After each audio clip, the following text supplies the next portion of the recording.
This video series is funded by Jewish Hospital Foundation, Norton Healthcare, and the United States Surgical Corporation.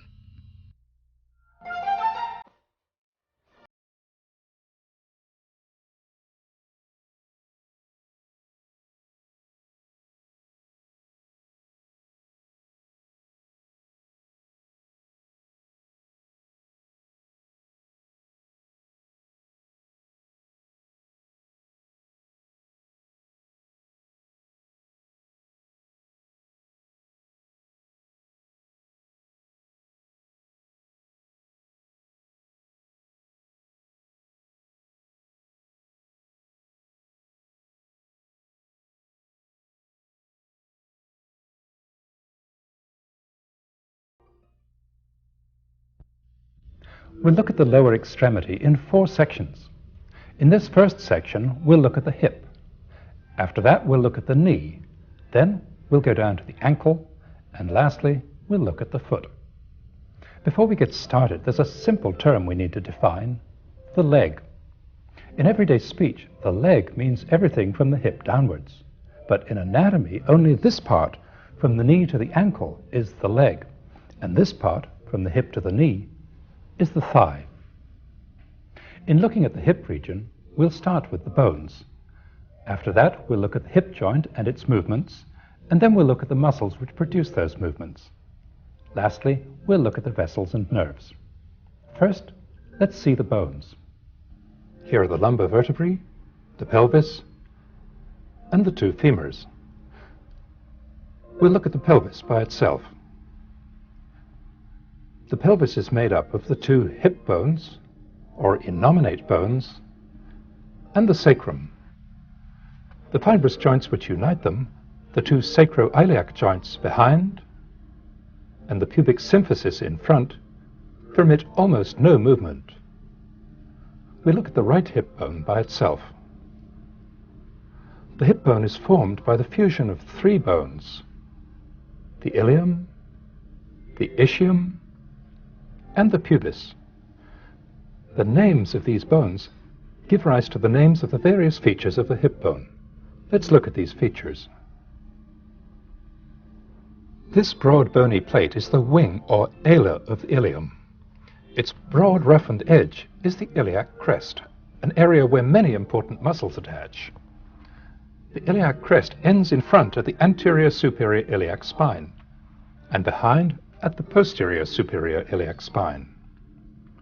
This is the ischial spine, with the greater sciatic notch above it and the lesser sciatic notch below it. This is the ischial tuberosity. The ischial tuberosity is another area where many muscles attach. It's also the part of the hip bone that we sit on.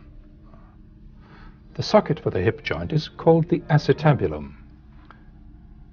This broad, smooth area is the articular surface. We'll see it again in a minute with the articular cartilage intact. The big hole in the lower part of the hip bone is the obturator foramen.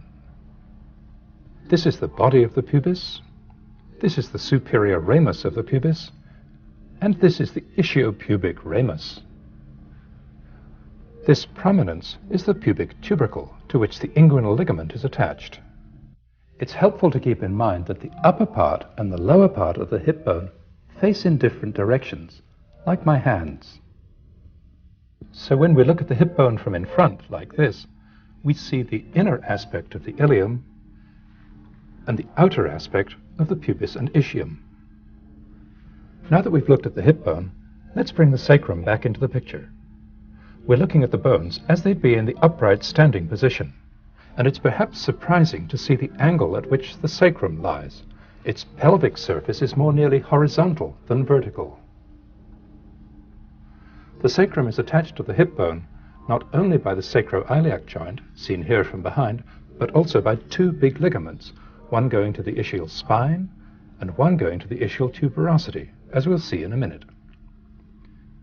Now let's add the femur to the picture. The femur is the longest bone in the body. We'll be looking at its distal end in the next section. For now, let's look at the features of the proximal end. This is the head of the femur. This is the neck. Since the head is wide and the neck is narrow, the head of the femur can go a long way in this axis and in this axis before bone hits bone.